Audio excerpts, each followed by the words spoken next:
എന്തായിരുന്നു മുത്തങ്ങയിലെ ഭൂപ്രശ്നവും തുടർന്നുണ്ടായ സംഘർഷവും എന്ന് നമുക്ക് വേഗത്തിൽ ഒന്ന് പരിശോധിക്കാം. ആദിവാസി ഗോത്രമഹാസഭ സമരരംഗത്ത് വരുന്നു എന്നതാണ് ഈ മുത്തങ്ങ ഭൂപ്രശ്നത്തെ കുറച്ചുകൂടി സജീവമായ ഒരു സമരമായി മാറ്റുന്നത്. ആദിവാസി ഗോത്രമഹാസഭ സമരരംഗത്ത് എത്തുന്നതോടുകൂടി 2001 ഒക്ടോബർ സെക്രട്ടേറിയറ്റ് മുന്നിൽ സമരം ആരംഭിക്കുകയാണ്. ആദിവാസികൾക്ക് കൃത്യമായ ഭൂമി വേണമെന്ന ആവശ്യവുമായി 2001 ഒക്ടോബറിലാണ് സമരം തുടങ്ങുന്നത്.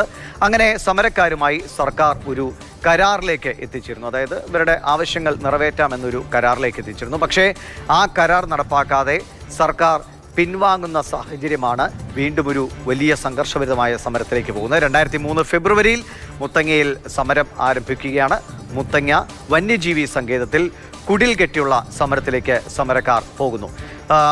സമരക്കാരോട് ഒഴിഞ്ഞു പോകണമെന്നൊക്കെ ആവശ്യവുമായി പോലീസും വനംവകുപ്പും ഒക്കെ സ്ഥലത്തെത്തി. ഫെബ്രുവരി 19 പ്രത്യേകിച്ചും നമ്മുടെ അധികാര സംവിധാനങ്ങൾ ഇവരെ അവിടെ നിന്ന് ഒഴിപ്പിക്കണം എന്ന നിർദ്ദേശവുമായി അവിടെ എത്തുന്നു. പിന്നാലെ തന്നെ പോലീസ് വെടിവെപ്പ് ഉണ്ടാകുന്നു എന്നതാണ് ഏറ്റവും പ്രധാനപ്പെട്ട കാര്യം.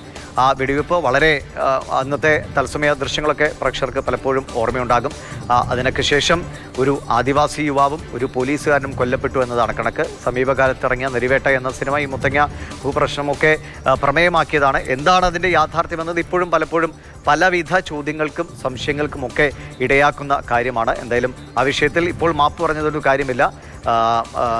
ചെയ്ത തെറ്റ് അത് അങ്ങനെ തന്നെ നിൽക്കുന്നു. ഇപ്പോൾ നേരത്തെ സി കെ ജാനുവിൻ്റെ വാക്കുകളിൽ കേട്ടാൽ അന്നത്തെ പോലീസുകാരിൽ ഒരു മനുഷ്യൻ പോലും ഉണ്ടായിരുന്നില്ല, വേട്ടപ്പട്ടികളെ പോലെയായിരുന്നു അവർ പെരുമാറിയത് എന്നതായിരുന്നു സി കെ ജാനുവൊക്കെ അന്നായി സമരരംഗത്തുണ്ടായിരുന്നവരുടെ പ്രതികരണം. എന്തായാലും ഇപ്പോഴും അത് വർഷങ്ങൾക്കിപ്പുറം 2003 നടന്ന സംഭവം 2025 വീണ്ടും ചർച്ചയാവുന്നു എന്നൊരു പ്രത്യേകത കൊണ്ടുണ്ട്.